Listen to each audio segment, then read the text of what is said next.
Bajo, un cielo extendido amplio con promesas, Emilia Grant, Bojo del polvoriento carruaje en el corazón del territorio de Wyoming. Aferroba su pequeña maleta de alfombra confusa, corta latido fuerte en sus oídos. Si suponía que esto era un nuevo comienzo, un lugar donde una mujer tímida de un juego roto podría convertirse en la esposa querida de alguien, en la compañera inquebrantable de alguien.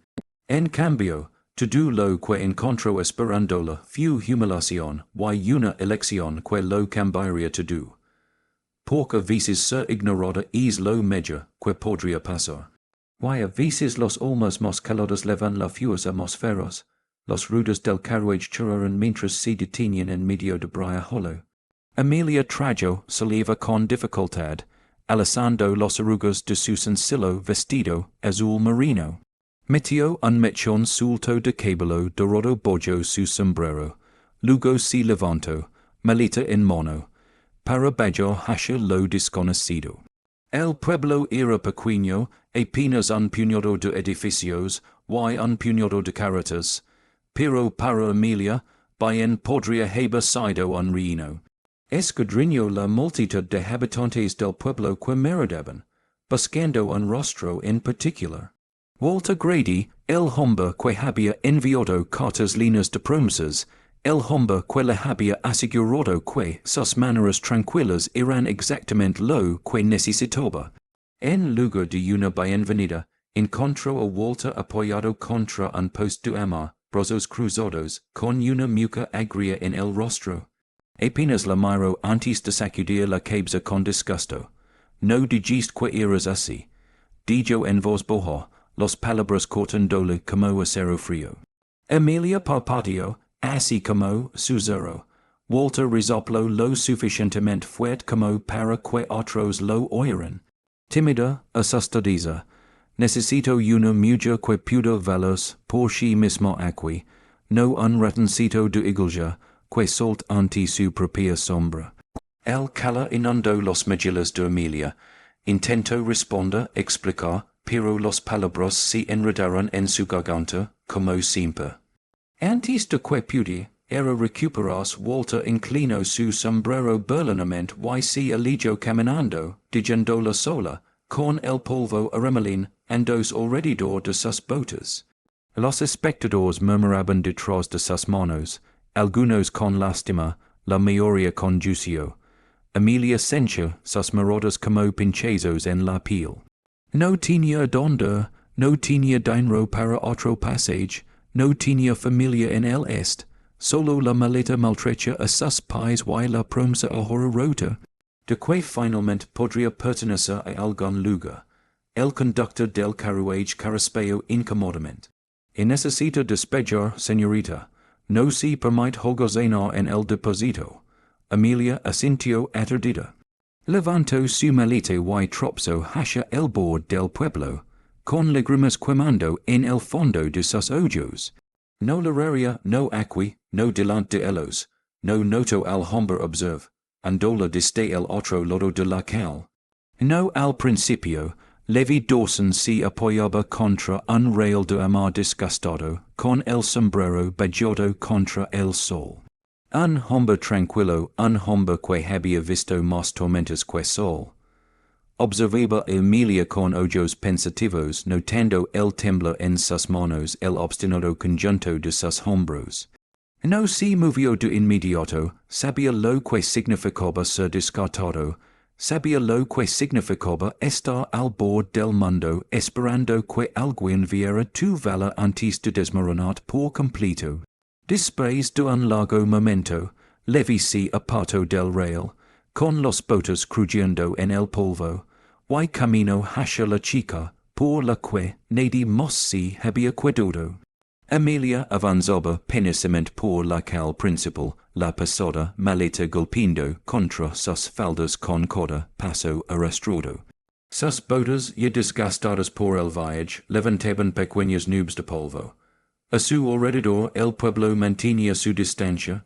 Mujeres murmuraban desde sus porches, hombres murmuraban en sus tazas de café fuera del salón. Nadie ofreció ayuda.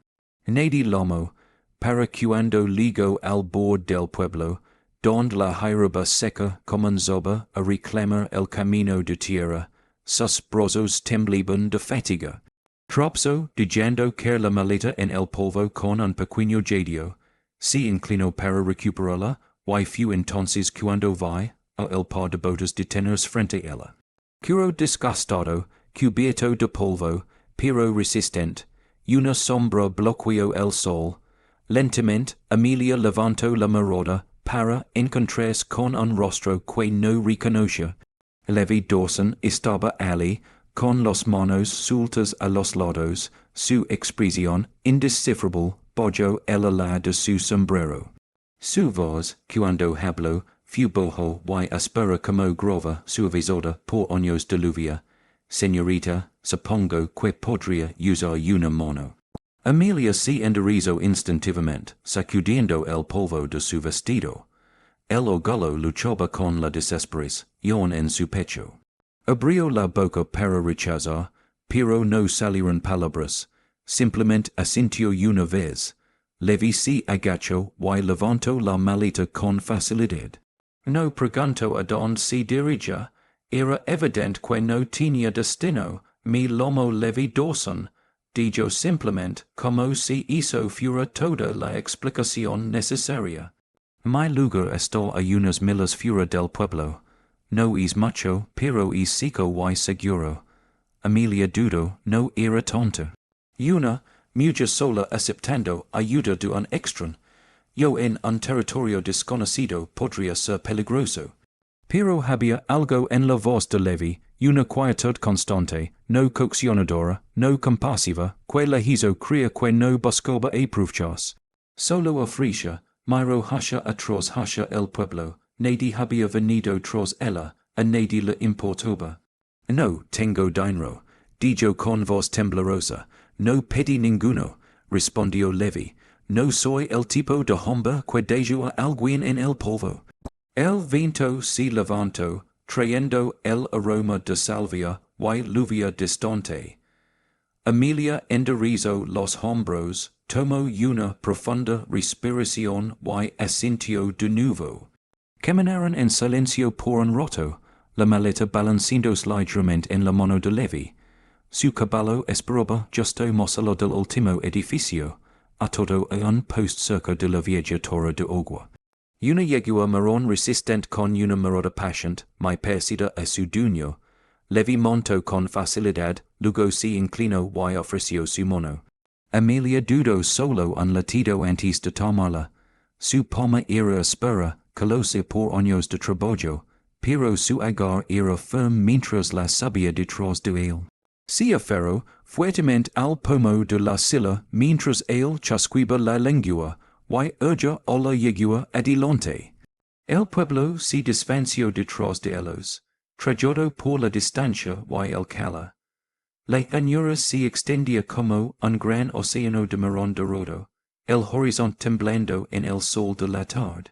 Amelia no habló, estaba demasiado ocupada luchando contra el nudo que subía en su garganta. Esta no era la vida que había imaginado cuando respondió y anunció en el periódico. Pensaba que encontraría un esposo andole con brazos abiertos, un hogar, quizás algún día hijos. En cambio, tenía una maleta, polvo en sus botas y la espalda de un extraño. Yo para apoyas. Y sin embargo, había una extraña. Yo paz en el ritmo de los cascos del caballo, en la quietud de la tierra abierta. Levi no hacía preguntas, no presionaba por su historia ni esperaba gracias. Solo cabalgaba firme y seguro, guiándolos hacia el este hacia un grupo de colinas bajas. Y una hora después llegaron a una pequeña granja metida en un hueco natural entre dos elevaciones. Y una cabaña simple, humo saliendo de una chimenea de piedra tosca, un corral cercado, un pequeño granero inclinado obstinadamente contra el viento. Un huerto ya cosechado para la temporada yasha bajo el cielo otoñal. Levi bajo primero y otto el caballo, luego se volvió para ayudar a Amelia a desmontar. Ella si deslizo torpament de la silla, con los piernas rígidas por el viaje. Sus rodillas casi cedieron cuando sus botas tocaron el suelo, pero levi atropo su codo sin comentario y le estabilizó. Curos descansaron poco. Dijo, levantando su maleta y ascension, do hacia la cabaña. No es lujosa, pero es cálida. Dentro la cabaña era simple pero limpia. Una ola de estofado hervía a fuego lento sobre un pequeño fuego. Una mesa maltrecha se encontraba bajo una única ventana, dos sillas metidas ordenadamente debajo, una estrecha litera en una esquina, un estante rudimentario alineado con un puñado de libros, desgastados en la otra. Levi dijo la maleta junto a la puerta, y se movió para revolver el estofado como si lo hubiera hecho 1000 veces. Como si tra almas perdidas a cosa fuera solo parte de su rutina, Amelia se quedó congelada cerca del umbral incierta. Se rodeó con los brazos, sintiéndose más pequeña que nunca. Pudes tener la litera, dijo Levi sin mirar hacia arriba. Yo tomaré el piso, ella parpadeó, no pudo tomar tu coma. Su boca se torció el fantasma de una sonrisa. Señorita, he dormido en lugares más ásperos que un peso de madera. No te preocupes, aún así dudo. No estaba acostumbrada a este tipo de bondad. Bondad sin ataduras, sin expectativas. Levi sirvió 2 tazones de estofado y los puso en la mesa. Siéntate, come descansa. Mañana veremos qué sigue. La silla raspó ruidosamente contra el piso mientras Amelia la sacaba y se sentaba. Miró el tazón humilde, el estómago retorciéndose de hambre y incertidumbre. Lentamente, mecánicamente, levantó la cuchara y tomó un bocado. El estofado era simple, frijoles, papas, unos trozos de carne salada, pero sabía mejor que cualquier comida que pude era recordar. Al otro lado de la mesa, Levi comía en silencio, sin apresurarse ni observarla. Por primera vez en semanas, quizás meses, Amelia sintió que algo se aflojaba en su pecho. No seguridad, no aún, pero algo lo suficientemente cercano como para hacer que sus hombros se hundieran con alivio exhausto. Después de la comida, Levi avivó el fuego, le intrigó una colcha doblada y se acomodó en el piso con nada más que una manta de repuesto. No la miró de nuevo, no dijo otra palabra. Amelia yacía en la litera, mirando el techo de madera tosca. El peso de la colcha tirando de el hacia abajo, el sueño le atraía ferozmente, lo combació, temerosa de bajar la guardia. Pero lo último que vaya antes de que la oscuridad la reclamara fue la figura tranquila de Levi Dawson extendida cerca del hogar, manteniendo una vigilia silenciosa. No sabía que traería el mañana, pero por primera vez en mucho tiempo no lo enfrentaba sola. Amelia despertó al bajo crujido de la leña siendo partida. Resonaba a través de la quiet, como un timbre constante, anclándola en este lugar desconocido. Por un breve momento, yació ali bajo la colcha, palpitando hacia los vigas de madera arriba. El silencio era diferente al del este, más profundo, más espeso, como si la tierra misma contuviera la respiración. Se sentó lentamente incierto de si había dormido de verdad. O solo había derivado dentro y fuera del agotamiento. La litera crujió suavemente bajo su peso, pero Levi no miró en su dirección. Estaba justo fuera de la puerta abierta de la cabaña, con los mangas arremangados, el hacha subiendo y bajando con facilidad deliberada. Amelia tomó aliento y pasó los dedos por su cabello revuelto, luego se levantó y dobló la colcha. Algo en el pequeño gesto de devolver lo que se le había dado se sentía importante. Dentro de la cabaña, una ola de café estaba cerca del hogar y humilde. 2 tazas de hojalata habían sido colocadas. Levi no había hablado, ni siquiera había reconocido su despertarón. de alguna manera había preparado como si ella siempre fuera parte de la mañana. Volvió adentro, dijo una pequeña y pila de niños partidos y solo entonces encontró sus ojos. El café está caliente, dijo simplemente. Gracias, respondió ella, su voz apenas por encima de un susurro. Solvieron en silencio. Afuera, el sol había comenzado a salir completamente, pintando los tenuros en tonos de miel y latón.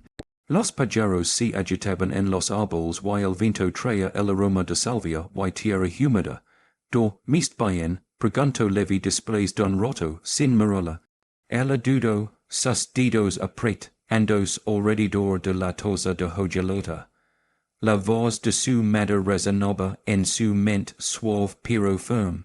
Los chicos caludos no ligan lejos en este mundo, Amelia. Tendrás que aprender a ser más ruidosa si quieres ser vista. Pero nunca lo había sido, no en Boston, no en el orfanato, no en esas incómodas entrevistas en salones de té, donde otras mujeres hablaban con confianza y ella simplemente se desvanecía. Sin embargo, aquí, donde nadie esperaba, quelinara una habitación o superara al viento, quizás el silencio pudiera significar algo más. Luego asintió, medio de lo que esperaba. Bien, vertió otro chorrito en su taza. Supongo que necesitarás un plan. Amelia miró hacia su café, la superficie temblando ligeramente en su mano. No tengo mucho de uno, admitió. No más. Levi se apoyó contra la pared, brazos cruzados. Yo no soy mucho para planes, pero me los arreglo con comienzos. Ella lo miró. Mi lugar funciona lo suficientemente bien para un hombre, pero si pierden cosas, continuó. Los galinos no se recogen, los posts de la cerca si quien y se quedan así demasiado tiempo. Podría usar ayuda, no por caridad, quiero decir ayuda real. Cocinar, cuidar el lugar cuando estoy en el campo, nada lujoso, pero trabajo honesto. ¿Me digerías quedar? Preguntó Amelia, con voz tensa. Él asintió una vez. La habitación es tuya mientras la necesites. Si decides ir más tarde, sin rencores. Una olor de algo desconocido surgió en el pecho de Amelia. No gratitud, no exactamente, no lástima tampoco, solo firmeza, como si alguien finalmente la viera, como una persona digna del espacio que ocupaba. Pudo ganarme el sustento, dijo en voz baja, pudo ser caluda, pero se trabajar, lo imaginé, dijo Levi. A media mañana, Amelia había remangado sus mangas y comenzado a limpiar el lecho del jardín de los talos muertos de la temporada pasada. La tierra era seca pero rica de barro. Arrancaba malezas, apartaba hierbas secas y usaba una vieja corja como taburet cuando sus piernas comenzaban a cansarse. Levi iba y venía del granero al corral, arreglando una puerta rota y alimentando al ganado. No miradaba, no comentaba, solo trabajaba a su lado como si lo hubieran hecho 100 veces antes. Para la tardía, apenas habían hablado 20 palabras entre ellos. Y sin embargo, algo había cambiado. No comodidad, no horn, pero una tregua, un entendimiento silencioso entre dos personas que habían sido dichotas atrás y estaban cansadas de ello. Al acercarse el atardecer, Levi llevó un balde de agua, al porche donde Amelia se sentaba pelando papas. La entregó un paño limpio sin una palabra. Ella lo tomó, sus dedos rozando los de él por el más breve segundo. ¿Alguna vez piensas en preguntó de repente, sorprendiéndose así mismo con la audacia. Él miró a través de las llanuras doradas, el sol poniéndose detrás de las colinas en un resplandor de fuego. Solía, dijo, cuando pensaba que la vida me debía algo.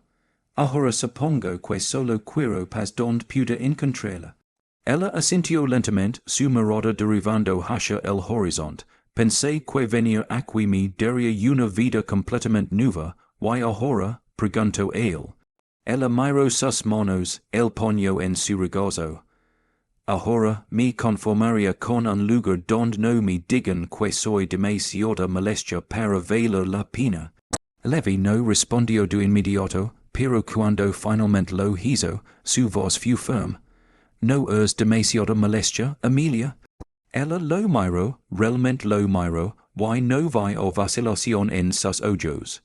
No lastima, solo verdad. Esa noche comieron juntos de nuevo. Y después de que los platos fueron lavados y el fuego avivado bollo, Amelia se levantó y enfrentó la litera. Tomaré el piso esta noche, dijo, intercambiaremos es justo. Levi dio un lento asentimiento, ¿está bien? Ella se acomodó cerca del hogar, con la colcha envuelta alrededor como armadura. Levi se extendió en la litera, botas metidas debajo del marco, y ninguno dijo buenas noches. El fuego proyectaba sombras contra la pared, y afuera los coyotes olaban a la luna como fantasmas llamando a cosa.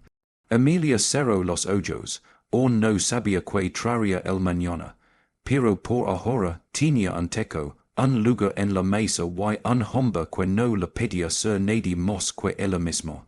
Y a veces, eso es todo lo que un alma necesita para comenzar de nuevo. Al final de su tercer día completo en la granja, Amelia Grant tenía ampolas en los pomos y tierra bollo los uñas. Y por primera vez en lo que sentía como años, no le importaba en absoluto. Levi le mostró como parchía una cerca usando cordel grueso y una estaca hecha a mano. El viento tiraba de su sombrero mientras se arrodillaba en la hierba seca, sosteniendo el reel roto mientras él lo martillaba en su lugar. Mantén los manos atrás, advirtió no unkindly. Ella ajustó su agar y asintió. Estoy aprendiendo. Lo estás, estuvo de acuerdo. Trabajaron lado a lado durante la mañana, posando solo para beber del frasco de agua compartido que Levi mantenía atado a su silla. La tierra se extendía interminablemente alrededor de ellos, abierta y cruda.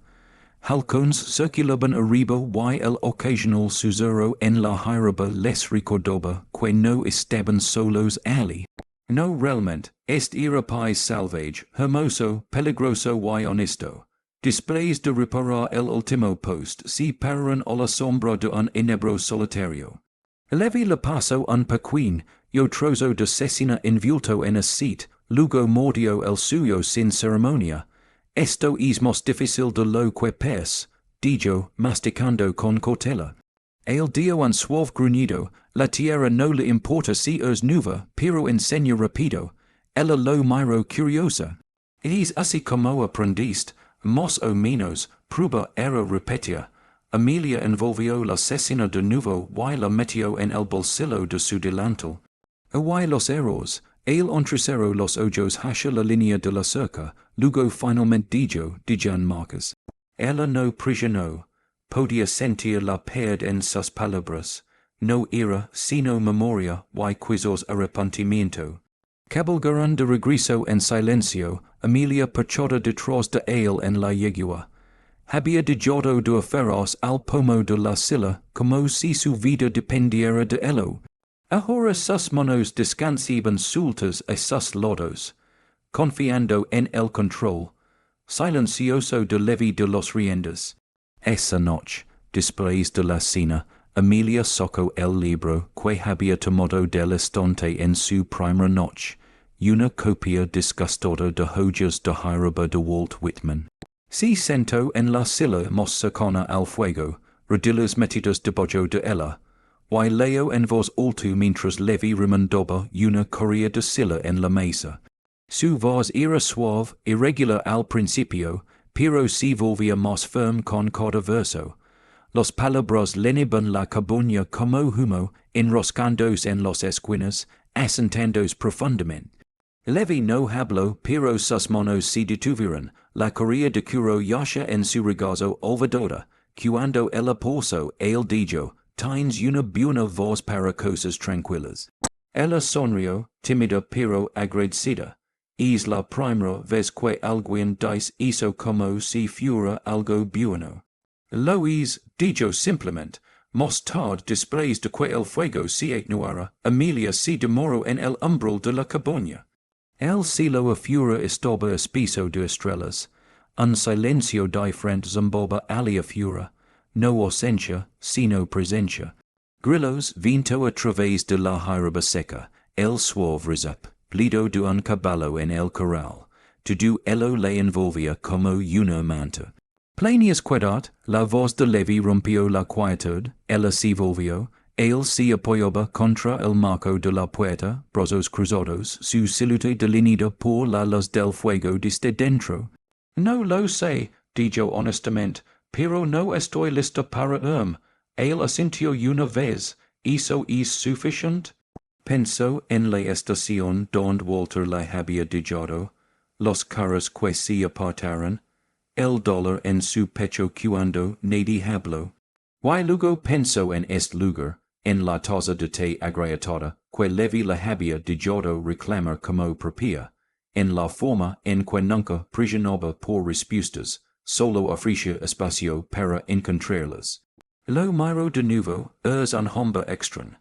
Yo, Levi Dawson, la mayoría de la gente solo me lo ha calado. Ella levantó una ceja, tal vez eso es lo que quais decir. Él sonrió entonces, no el fantasma de uno sino real. Breve pero verdadero, y eso hizo algo extraño. Yo en su pecho, de regreso adentro, dejó el libro en el estante y se movió para avivar el fuego. ¿Litera paiso esta noche? Preguntó Levi alcanzando la manta. Ella lo miró por un largo momento. Podemos intercambiar de nuevo. Él asintió. Justo es justo. Tomó su lugar en la litera, tiró de la colcha, hasta su barbilla, y escuchó mientras Levi se acomodaba en el piso. El fuego crujió una vez, luego se quedó quieto. Amelia susurró en la oscuridad, gracias. Él no respondió de inmediato, pero justo antes de que el sueño la reclamara. Su voz vino baja y uniforme desde las sombras. Nunca fuiste el problema, Amelia. Solo nunca en el lugar correcto para ser vista. Y esta vez el silencio que siguió se sintió como comprensión. La primera tormenta verdadera no vino con truenos. Vino un martes por la mañana con el sonido de cascos golpeando la tierra y un golpe en la puerta de la cabaña, tan agudo que hizo que Amelia se encogiera. Levi ya estaba de pie antes de que ella pudiera moverse, abrió la puerta para revelar a un hombre que Amelia nunca había visto antes. Alto, delgado y luciano, de la sonrisa pálida de alguien acostumbrado a ser escuchado, Levi Dawson arrastró los palabras el hombre. Todavía escondían, dot aquí arriba como un fantasma. Dale, respondió Levi voz plana. No pensé que tenías negocios tan al east. Dale smirked dando un lento paso más cerca, gracioso. Pensé que tal vez finalmente habías arrastrado de vuelta al pueblo después de lo que pasó en Laram. La mandíbula de Levi se tensó. Eso fue hace mucho tiempo. Cierto, pero la gente no olvida fácilmente cuando un hombre se aleja de un troto o de la sangre. Volvió su mirada a Amelia ahora, voz suave como seda, que vergüenza. Pensé que tal vez finalmente habías encontrado paz aquí, Levi. Supongo que algunos fantasmas vienen con sombreros ahora. Amelia parpadeó, atrapada en el borde de algo, que no entendía, pero podía sentirlo, la tensión, el peso. Levi no mordió el anzuelo, has dicho tu paz, pudes ahora. Dale inclinó su sombrero hacia Amelia, ojos demorandos un latido demasiado. No sabía que estabas manteniendo compañía. Levi no se inmutó, pero Amelia notó el cambio, el sutil endurecimiento de su mandíbula. Es una invitada, dijo, eso es todo. La sonrisa de Dale no se desvanció, seguro que lo es, dio un paso adentro sin ser invitado. El air cambió se espeso. Amelia se paró cerca de la mesa, monos apretodos en un puño de cocina, incierta si cuidados o desaparecer. Uque quies Dale, pregunto Levi brazos cruzados, acabo de venir del pueblo. Dijo Dale, caminando hacia el fuego como si perteneciera allí. La gente hablando de una mujer persian, do sola, de como Levi Dawson la recogió, la voz de Levi Bojo un grodo. Why si preguntan por qué, dijo Dale con una sonrisa, si preguntan qué tipo de arreglo han hecho, diz una de esas por correo, pers que la dijeron atroz. Amelia sintió calor subir a sus mejillas. No estaba segura si era vergüenza o ira, pero quemoba igual. Ella no es de tu incumbencia, dijo Levi. Dale se volvió hacia ella. Señorita, sin ofender, pero los hombres por aquí no gustan mucho de sorpresas. Mujeres apareciendo historias a medias. Amelia dio un paso adelante entonces. No estaba segura de dónde venía la fuerza, pero la nova sus huesos como fuego salvaje. No estoy aquí para chismes, dijo voz uniforme. Tampoco estoy aquí por caridad de un hombre. Dale parpadeó. No esperaba que hablara. Ella continuó más firme ahora. Levi me ofreció un lugar para quedarme. Eso es todo. Casino, cuido el jardín, patio circus. Gano lo que tomo. Los ojos de Levi se desviaron hacia ella, no con sorpresa, sino algo más suave, como si supiera que lo tenía en ella todo el tiempo. Del Rio Bueno, entonces supongo que los dijo a ustedes dos con su pequeña sociedad. Inclinó su sombrero de nuevo, burla más que modelos, y si fu sin otra palabra. La puerta se cerró con un clic detrás de él. Siguió el silencio, pasado como nubes de tormenta. Levi miró la puerta por un largo latido antes de volverse hacia ella. No tenías que hablar, she tenía que hacerlo, dijo ella. Él asintió una vez, como si esa respuesta satisficiera algo profundo dentro de él. Más tarde, después de la cena, la encontró afuera, sentada en el porche, con el chal envuelto apretado alrededor de sus hombros. No, está equivocado, sabes, dijo en voz baja. Levi dio un paso a su lado, apoyándose contra el poste. ¿Sabe qué? Sabe lo que la gente piensa, sabe lo que dirán. Él se encogió de hombros, lo dirán de todos modos. Amelia miró a través de los llanuras, donde el viento turba suavemente la hierba alta, solo. No vine aquí para ser un escándalo. Y no lo es. Ella lo miró. Entonces, ¿qué soy? Levi encontró sus ojos. Es alguien que fu dijada atroz y decidió no quedarse allí. Vino el silencio de nuevo, no incómodo, no vacío, lleno de cosas no dichas, equies añadió después de un momento.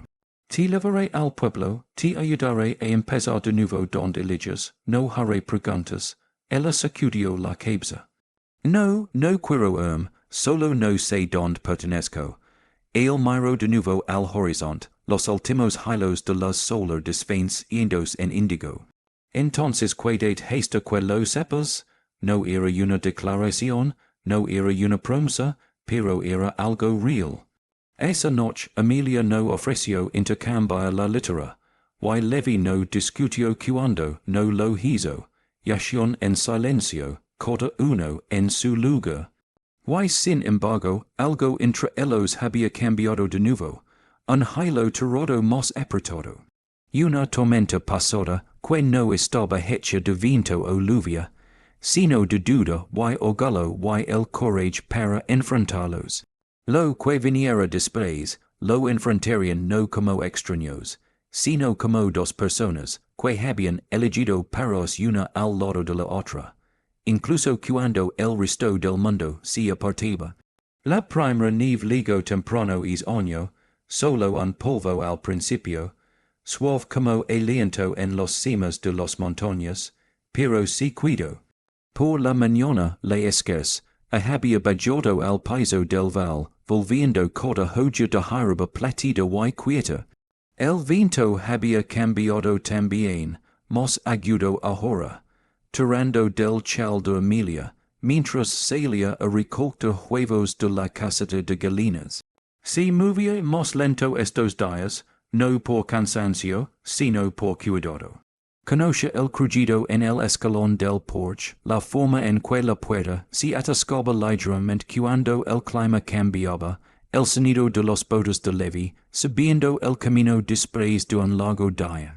Este lugar se había metido en sus huesos, calado como el frío. Dentro, removió el estofado en la estufa, mientras levy reparaba un arnés junto al fuego.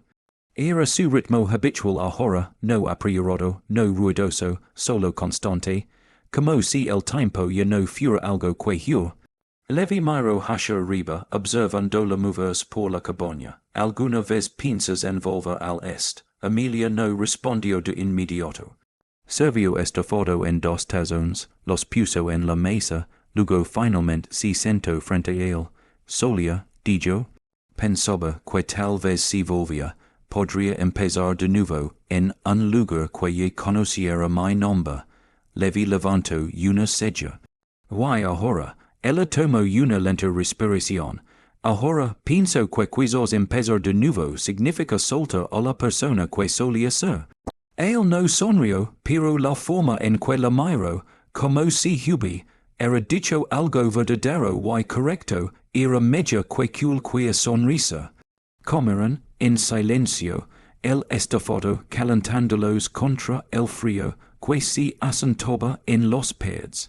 Después, Emilia alcanzó su libro, el mismo hojas de harba desgastado, y leo unos versos en voz alta, mientras Levy cerraba los ojos y escuchaba. Cuando terminó, él se levantó y cruzó al pequeño gabinete cerca del fuego. De él sacó una colla estrecha envuelta en piel aceitosa y la colocó suavemente en la mesa entre ellos. Quería dar esto hace un tiempo, dijo, no sabía cómo. Emilia lo miró luego a él. Adelante, dijo. Ella abrió la colla lentamente. Dentro había un simple colgante de plata, no pulido, no nuevo, pero hermoso en su manera calada. Una sola pluma grabada a lo largo de su bord. Debajo, doblado ordenadamente, estaba un título de propiedad. Su nombre estaba escrito en la parte superior con la letra de Levy. Lo miró, atónita. ¿Qué es esto? Es la mitad de la reclamación, dijo Levy. La cabaña, la tierra, no un regalo, no caridad. Hais que los papeles se redactaron en el pueblo. Si te quedas como propietaria. Su garganta se apretó. Estoy seguro. Él dio un paso más cerca. Has arreglado más que solo cercos aquí, Emilia. El fuego, estaló suavemente en el hogar. Afuera, el viento agitaba los ramas de los pinos como una canción de cuna. Su mano se cernió a mitad de la mesa. No estaba segura de que estaba alcanzando. Comodidad, quizás, o certeza. Sin dudas presionaban sus costillas. Y si él se apartaba, y si esto arruinaba la cosa calada que habían construido. Debería retroceder, pero no lo hizo. Y en su lugar Levy extendió su mano sobre la de ella. No un gran gesto, solo toque. Cálido constante, creo que me gustaría quedam, dijo ella. Levy giró su mano bajo la de ella y se aferró. No hablaron de matrimonio, no on. Eso no era lo que necesitaba este momento. Lo que tenían era más fuerte que promesas apresuradas. Estaba hecho de largos silencios, trabajo compartido, y el tipo de respeto que echaba raíces lentamente, como el trigo de invierno, cálidamente bajo la nieve. Esa noche no durmió en la litera, tampoco durmió en el piso. Cuando Levy avivó el fuego y se volvió del hogar, ella lo encontró en el centro de la habitación, descalza y incierta. Él tocó su mejilla como si pudiera desvencerse, y ella se inclinó hacia el toque, con la confianza de alguien que había dejado de huir. No si aprioraron, no había necesidad. La tormenta había pasado y por primera vez, no solo desde que llegó al territorio de Wyoming, sino quizás en toda su vida, Amelia Grant sintió que pertenecía